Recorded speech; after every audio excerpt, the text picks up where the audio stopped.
ay sasamahan ko kayong sagutin ang mga gawain na nasa unang markahan, ikalawang sanayang papel sa asignaturang Filipino ng ikapitong baitang.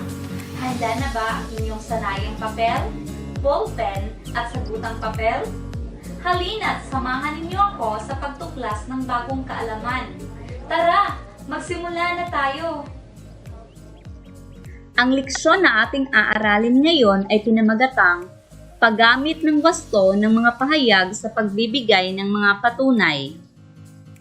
Ngayon, alamin natin ang mga sumusunod na impormasyon tungkol sa mga pahayag na nagbibigay patunay at basahin natin ng sabay-sabay ang akdang pampanitikang pinamagatang Sipilandok sa Pulo ng Pawikan bilang iyong gabay sa pagkatuto.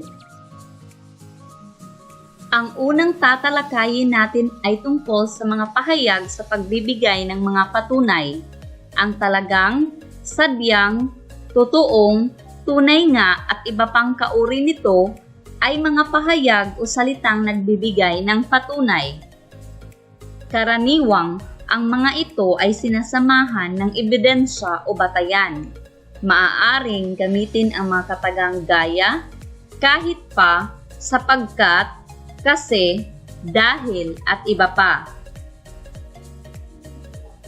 Mga halimbawa. Una, tunay ngang nakalulungkot ang mag-isa gaya ng naranasan ni ina nang ang kanyang mga anak ay umalis na sa kanyang piling. Ang salitang tunay ay ang salitang nagbibigay ng patunay. Pangalawa, talagang nakababahala ang lagay ni ina kahit pa makalabas siya ng ospital ngayon sapagkat matanda na siya. Mula sa pangungusap na iyan, alin ang salitang nagbibigay ng patunay? Magaling! Ang salitang nagbibigay ng patunay ay talaga. Sadyang hindi maipinta ang lungkot sa mukha ni ina sapagkat tila nakalimutan na siya ng kanyang mga anak. Sa pangungusap na ito, ang salitang sadya ang siyang nagbibigay ng patunay. 4. Totoong dapat nating pahalagahan ang ating magulang dahil sila ang nagbibigay buhay sa atin. Magaling! Ang salitang totoo ang siyang nagbibigay ng patunay. Sa pagbibigay ng patunay, karaniwang pinaikli na lamang ang sagot. Pinatutunayan na lamang ang pahayag, kaya hindi na inuulit ang sinasabi ng kausap. Gaya nito, nakawiwili ang aklat na ito. Totoo iyan. Talaga. Tunay nga. Ngayon naman, basahin natin ng sabay-sabay mula sa inyong sanayang papel ang kwentong bayan na pinamagatang Sipilandok sa Pulo ng Pawikan na isinulat ni Victoria Año Nuevo. Sawa na si Dato Usman sa lahat ng pagkain. Gusto niya ng naiibang pagkain para sa pagdiriwang ng bagong buwan. Ang itlog ng pawikan. Nasambit niya at kumislap ang dalawang matakaw na mata. Gusto kong kumain ng itlog ng pawikan. Narinig ni Pilandok ang bagong pithaya ng sakim at makapangyarihang si Dato Usman. Kailangan kong iligtas ang mga itlog. Tinawag niya ang kaibigang lumba-lumba at dali-daling sumakay patungo sa malayong pulo ng pawikan. Dalawang pangkat ng piling mandirigma ang sumakay sa dalawang paraw upang tukdin ang utos ni Dato Usman. May dala silang tig-10 malalaking sisidlan na paglalagyan ng mga itlog ng pawikan. Nangako silang mag-uuwi ng 20,000 itlog. Pagdating sa pulo ng pawikan, nag-ipon si Pilandok ng mga batong hugis itlog at inilagay sa isang kubling puok. Pagkatapos, hinakot niya ang lahat ng itlog na matagpuan niya at itinago ang mga ito sa magubat na bahagi ng isla. Kahit pagod na, ayaw niyang magpahinga sapagkat alam niyang darating anumang oras ang mga mandirigma ni Dato Usman. At lumitaw nga kinaumagahan ang mga paraw. Ngunit, bigla ring dumagsa sa paligid ng pampang ang malalakit daan-daang lumba-lumba. Hinarang nila ang mga paraw ni Dato Usman. Ayaw nilang padaungin ang mga mandirigma. Ngunit, salbahi ang mga kawal ni Dato Usman. Sinibat nila at pinana ang mga lumba-lumba. Maraming nasugatan ng malubha at napilitang umatras ang mga bayaning isda. Lungkot na lungkot si Pilandok sa naging madubong pagtatanggol sa pulo ng kanyang mga kaibigang lumba-lumba. Nakadaong ang mga kawal ni Dato Usman. Napagod din sila at namamahinga nang lumitaw ang nakabalat kayong si Pilandok. "Makinig kayo mga dayuhan!" sigaw ni Pilandok. "Magiging bato ang itlog kapag walang pahintulot. Ulitin ko, magiging bato ang itlog kapag walang pahintulot. Magiging bato ang itlog." Nagtawanan ang mga kawal ni Dato Usman. "Sino ang matandang iyon? Baka baliw dahil sa itlog." At nagsimula silang galugarin ang dalampasigan. Tuwang-tuwa sila nang makatuklas ng unang pugad ng pawikan sa buhanginan. Maingat nilang inilagay ang mga itlog sa sisidlan. Nang lumaon, naghiwa-hiwalay sila sa paghahanap dahil wala silang makitang ibang pugad. Salamat sa mga naitago ni Pilandok. Nag-iwan lamang ng mga bantay sa mga sisidlan at lumakad ng malayo ang mga tagahanap. Anupat, pagod na pagod ang mga kawal at inabot sila ng dilim bago napuno ang sisidlan. Naisip nilang magdiwang at uminom ng alak bago matulog para sa pag-uwi kinabukasan. Nasa gitna sila ng pagdiriwang nang lumitaw si Pilandok. "Makinig kayo na mga dayuhan!" sigaw ni Pilandok. "Matutong magbilang! May bantay sa lakay!" "Makinig kayo mga dayuhan!" sigaw ni Pilandok. "Matutong magbilang! May bantay sa lakay!" Nang buksan nila ang mga sisidlan, kulang ang laman. May nawawalang mga itlog. Biglang may sumuntok sa isa sa mga bantay. Isa pa sa bantay ang tinaga. Nagkagulo. Hinakot ni Pilandok ang mga sisidlan at pinalitan ng bato ang mga itlog.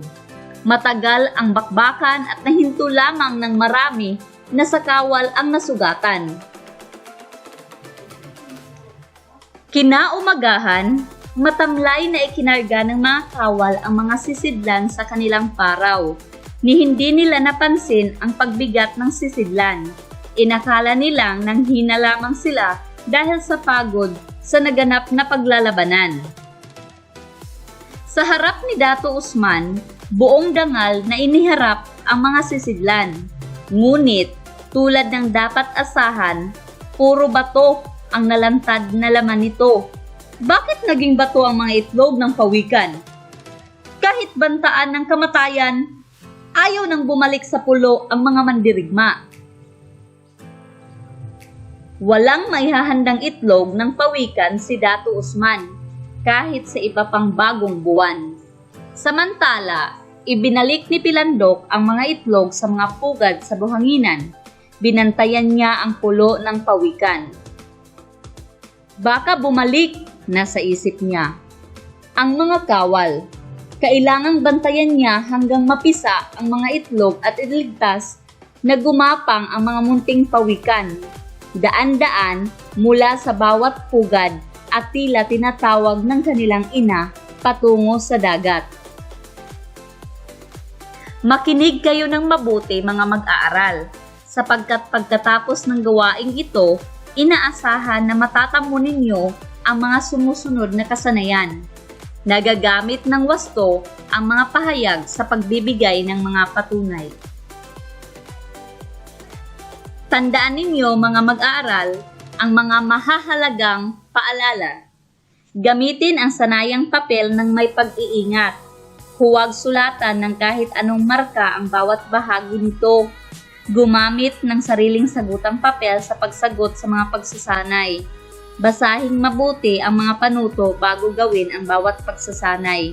Pagkatapos mong sagutin lahat ang mga pagsasanay, ibalik ito sa iyong guro o tagapagdaloy kalakip ang iyong sagutang papel. Simulan na natin ang ating talakayan. Ang tao ay binigyan ng kapangyarihan ng Diyos upang pangalagaan ang kalikasan na napapakinabangan ng lahat, maging ng mga hayop na unti-unti nang nauubos. Bakit unti-unting nauubos ang ilang hayop na tinatawag na endangered species?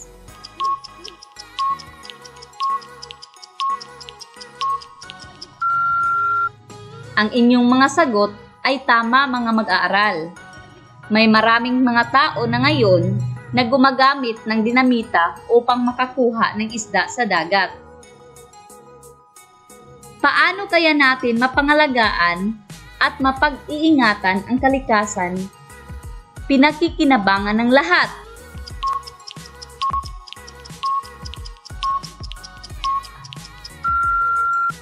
Ang pangangalaga sa ating kalikasan ay isang responsibilidad na dapat gampanan ng bawat isa sa atin dahil binigay ng ating kalikasan ang ating pangunahing pangangailangan. Upang mas lalong lumawak ang inyong kaalaman tungkol sa mga mahihirap na mga salita, ating pag-aralan ang mga talasalitaan mula sa kwentong bayan na ating binasa. Tukuyin ninyo ang mga salitang binigyan ng kahulugan sa bawat bilang. Una, dumating ng maramihan.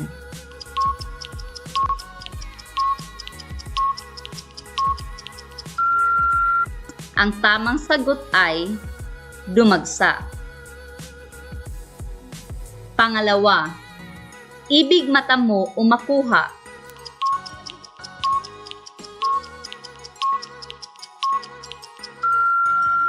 Ang sagot ay pithaya. Pangatlo, matakaw, ganid.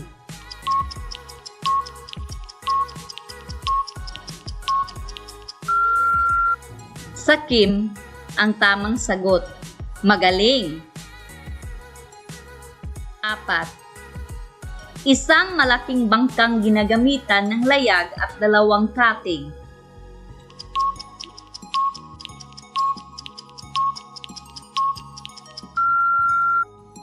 Ang tamang sagot ay paraw. 5. Isla, puok na hiwalay sa iba.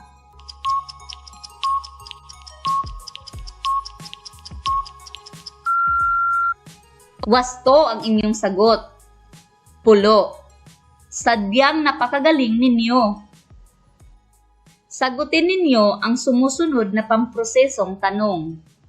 Unang tanong. Sino ang dato na nagpahanap ng itlog ng pawikan? Bakit kailangan niya ng itlog?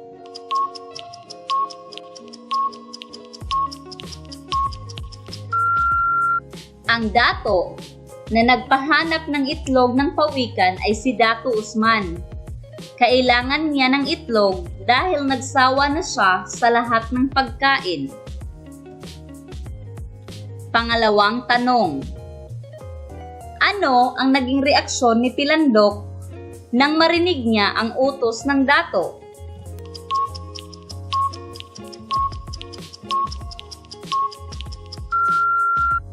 Ang naging reaksyon ni Pilandok nang marinig niya ang utos ng hari ay totoong nag-aalala siya sa mga itlog ng pawikan. Pangatlong tanong. Paano ipinakita ni Pilandok ang pagmamalasakit niya sa pulo ng pawikan? Anong ebidensya mula sa binasa ang magpapatunay dito?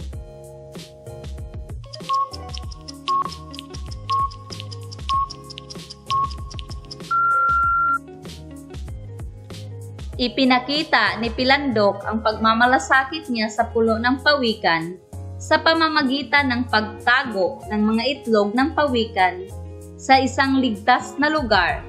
Sa katunayan, hinakot niya ang lahat ng itlog papunta sa magubat na bahagi ng isla. Pang-apat na tanong. Ano ang nangyari sa mga lumba-lumba na kaibigan ni Pilandok nang dumating sa pulo ang mga mandirigma ng dato? Magbigay ng patunay.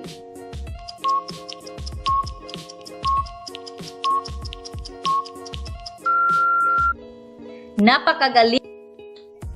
Ang nangyari sa mga lumba-lumba na kaibigan ni Pilandok nang dumating sa pulo ang mga mandirigma ng dato ay umatras ang mga lumba-lumba. Sa totoo, sila ay sinibat at pinana ng mga kawal ni Dato Usman. Mang tanong, paano naging bato ang mga itlog ng pawikan?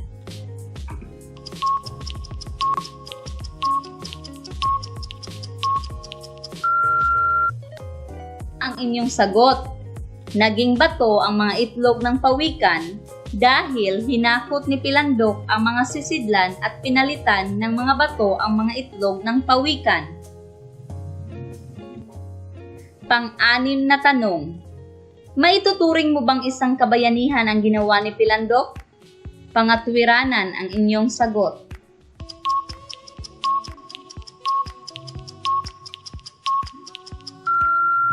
Tama.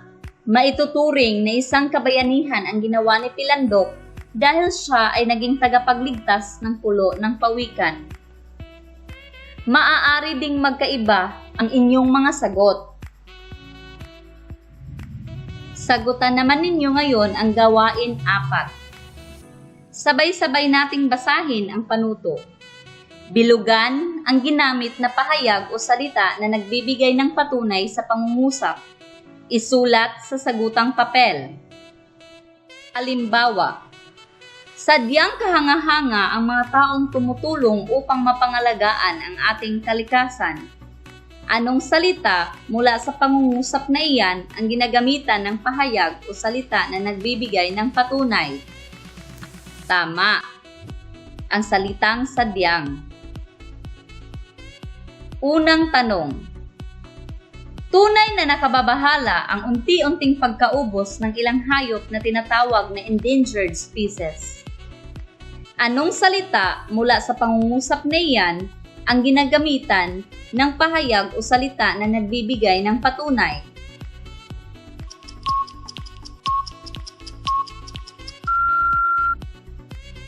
Tama mga mag-aaral. Ang salitang tunay. Ikalawang tanong, talagang ang paggawa ng kasamaan ay hindi nagdudulot ng kabutihan?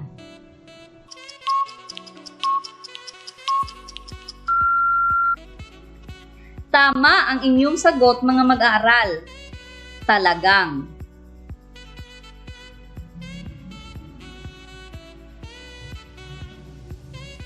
Ikatlong tanong, sadyang napakahalaga na mapangalagaan at mapag-ingatan ang kalikasan.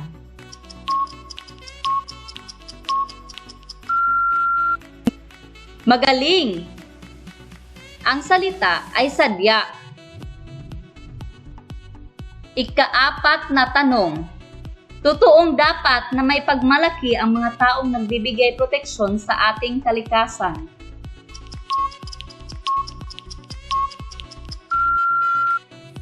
Wasto mga mag-aral. Ang salita ay totoo. Ika-5 tanong. Karapat-dapat na mahalin at pag-ingatan ang ating likas na yaman tulad ng mga hayop at kagubatan.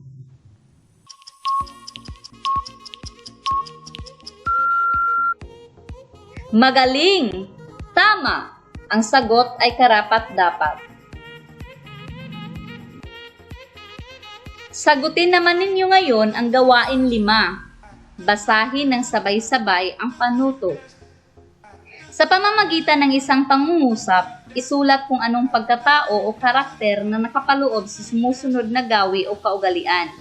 Subuking gamitin ang mga pahayag na nagbibigay patunay tulad ng totoo, tunay, talaga, at tiyak. Isulat sa kahon ang sagot. Gayahin ang kasunod na format sa sagutang papel. Maaaring magkakaiba ang inyong mga sagot. Ang unang bilang ay nasagutan na para sa iyo. Una, kailangan kong iligtas ang mga itlog ng pawikan. Ang sagot sa unang tanong ay, tunay na naipakita ni Pilandok ang kanyang kabayanihan sa pamamagitan ng pagpapakita ng kagustuhang mailigtas ang mga itlog ng pawikan. Pangalawang tanong, kahit pagod na pagod ay ayaw niyang magpahinga sapagkat alam niyang darating anumang oras ang mga mandirigma ni Dato Usman.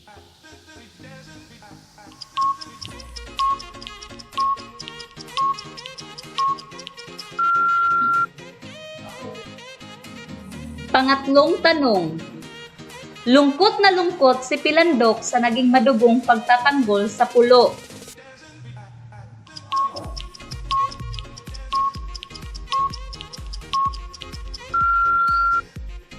Pang-apat na tanong, ibinalik ni Pilandok ang mga itlog sa mga pugad sa buhanginan.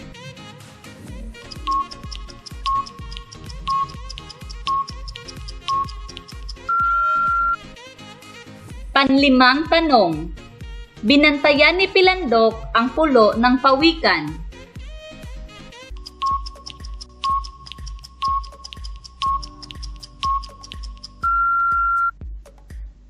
Pang-anim na tanong, binantayan ni Pilandok hanggang mapisa ang mga itlog at ligtas na gumapang patungo sa dagat.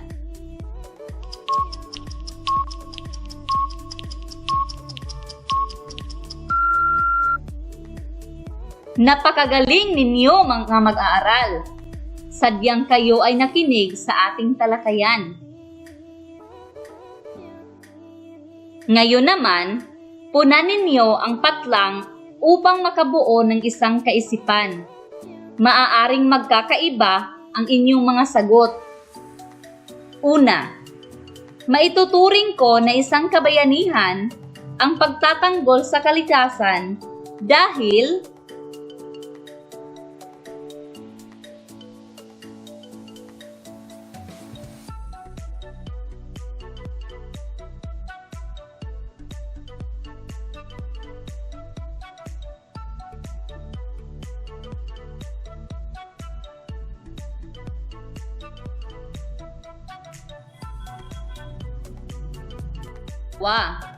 mahalaga ang paggamit ng mga pahayag o salita na nagbibigay ng patunay dahil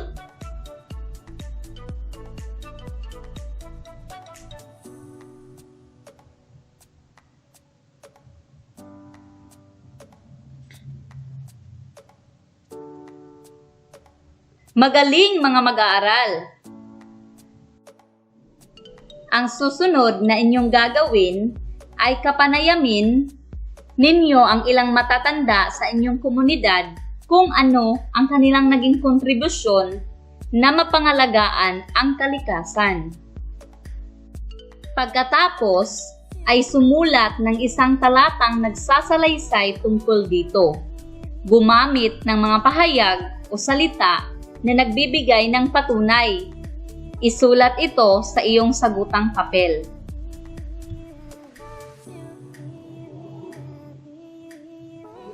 Magaling mga mag-aaral!